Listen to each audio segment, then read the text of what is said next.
I would like to educate the parents. I would like to educate parents about the importance of circumcision. This is a conversation that should occur before the child is born. This is not a hospital policy. This is for the safety of the child. We as parents hear a lot of horror stories about circumcisions, but there are risks in any procedure. I would like to prove to parents that getting their newborn circumcised, at birth is better for the child's health.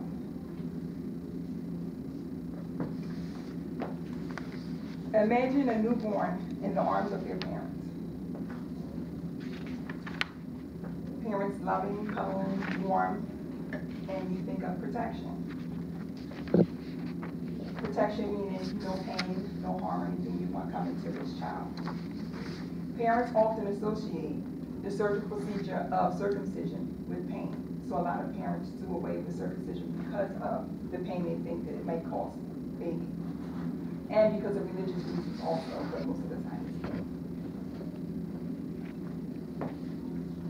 However, today, with many procedures, most procedures, procedures can be painless with the type of numbing medications that we use for the procedure so that you won't feel anything at all.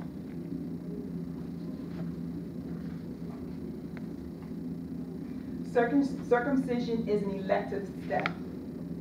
It's not a policy where you have, every time you have a newborn son, that you have to get the child circumcised. It's not a policy, it's the choice of the parents.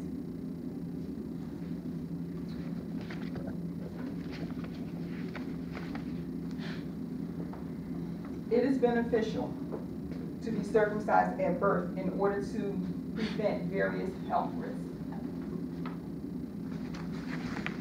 In my years of working at Jefferson, I've encountered when patients not being circumcised cause them distress. Here are some of the benefits and the risks to being circumcised. I'm going to start with the advantages. One of the advantages are reduced urinary infections in children.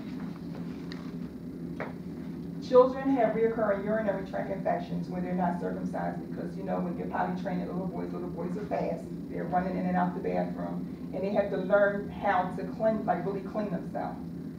There's foreskin at the top. They have to know how to pull the foreskin back. Make sure their hands are very sterile. The infections come from the soap still being in where the foreskin is, and from them when they urinate, they're sitting down and it's touching the toilet, so they have to really, really be clean and be careful with this. So it reduces urinary tract infections in children. Decreases penile cancer, and this is for the future with children. Babies, they can develop that. It lowers the risk of HIV also. It doesn't stop it, but it lowers the risk. It does not stop urinary tract infections, but it also lowers the risk. Even the human papillomavirus, it lowers the risk for that also too. But when men have the human papilloma, or children, men have the human papillomavirus, they can transfer it to women also. So that's another information.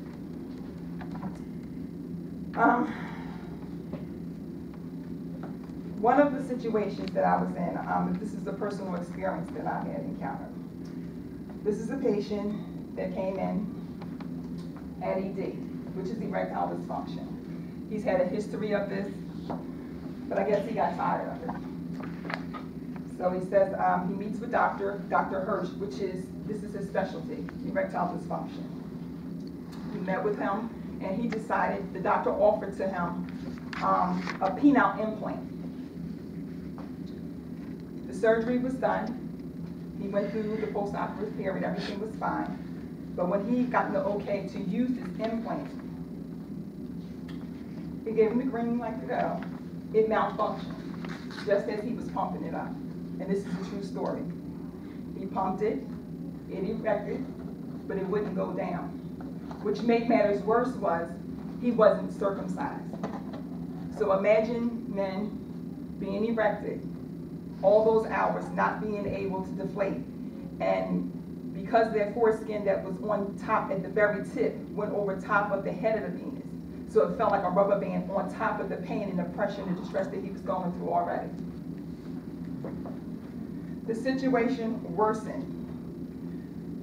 During the procedure, where we have to take and get it deflated, because of the foreskin that was there covered the tip of the penis, where the hole is, we couldn't get to it.